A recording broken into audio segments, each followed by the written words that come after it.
আজকে আমরা মূলত আলোচনা করব বুয়েট 24-25 সেশনে আসা ম্যাট্রিক্সের ম্যাথটা কীভাবে করতে হয়। সো এই ম্যাথটা করতে হলে প্রথমত আমাদেরকে ক্র্যামারের রুল ফলো করতে হবে। সো চলো দেখি কীভাবে ম্যাথটা করতে হয়। যেহেতু 3/3 একটা ই ম্যাট্রিক্স বলছে, তাই আমরা প্রথমে এই ম্যাট্রিক্সকে একটা সাধারণ আকৃতিতে প্রকাশ করি।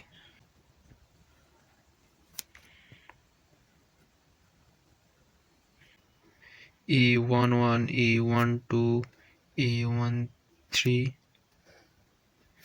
হচ্ছে 3/3 matrix. So A21, A22, A23, A31, A32, A33 matrix. আর গুণ আকারে থাকবে হচ্ছে x, y, z। এটা হচ্ছে 3/1 আকারের একটা ম্যাট্রিক্স এবং ইকুয়াল টু হচ্ছে x minus y, x minus y, z. এইটাও হচ্ছে 3/1 ম্যাট্রিক্স। যেহেতু এখানে আলাদাভাবে কোনো ভুক্তি দেওয়া নেই আর এগুলো প্লাস মাইনাস আকারে আছে, তাই তিনটে সারি একটা কলাম 3/1 ম্যাট্রিক্স।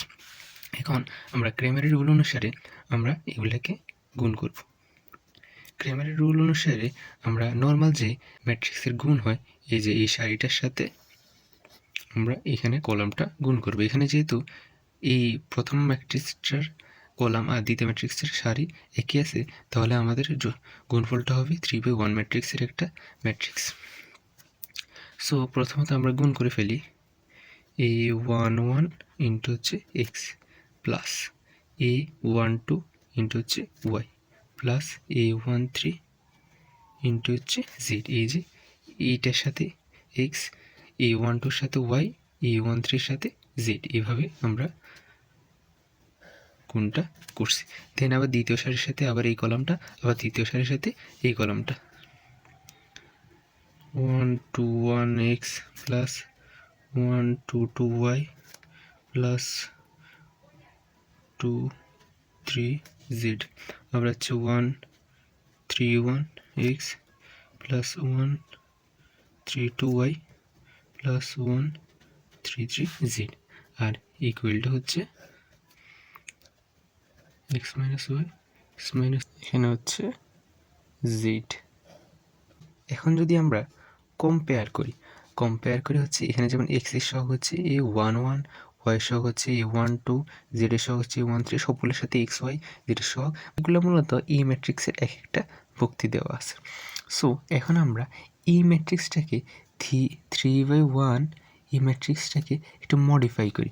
আমরা কি করব, আমরা এটাকে যেহেতু এক্স ওয়াই জেড আকারে আছে, আমরা সবগুলার এক্স ওয়াই জেড আকারে দিব। যেহেতু এখানে জেড নেই, তাই এখানে 0x মাইনাস ওয়াই প্লাস 0 এভাবে দিব।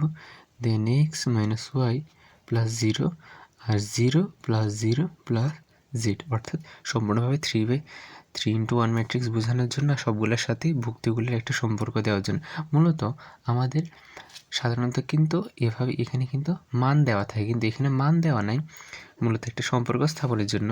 সো আমরা এখন তুলনা করে পাই, যেমন এখানে এক্সের সাথে এক্সের তুলনা করি। এখন এই ম্যাট্রিক্সটা আমরা মূলত এখান থেকে বের করতে পারবো। এক্সের সাথে এক্সের যদি তুলনা করি, এখানে কিন্তু সহগ হিসাবে 1 আছে। সো একটা হচ্ছে আমাদের A11, দেন হচ্ছে ওয়াইয়ের সাথে যদি ওয়াইয়ের তুলনা করি, এখানে হচ্ছে -1। সো এখানে হচ্ছে -1। দেন হচ্ছে জেডের কোনো সহগই নেই, অর্থাৎ এটা হচ্ছে 0 ইন্টু জেড, অর্থাৎ এখানে জেডের সহগ হচ্ছে 0, অর্থাৎ এখানে হবে 0। দেন একইভাবে এক্সের সহগ আবার আগেরটার মতো 1, দেন -1, দেন এখানেও জেডের কোনো সহগ নেই, 0।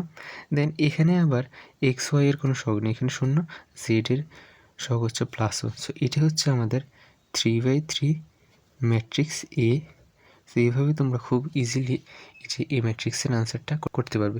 যদি কোনো প্রশ্ন থাকে অবশ্যই ভাইয়াকে কমেন্ট বক্সে জানিয়ে দিবা।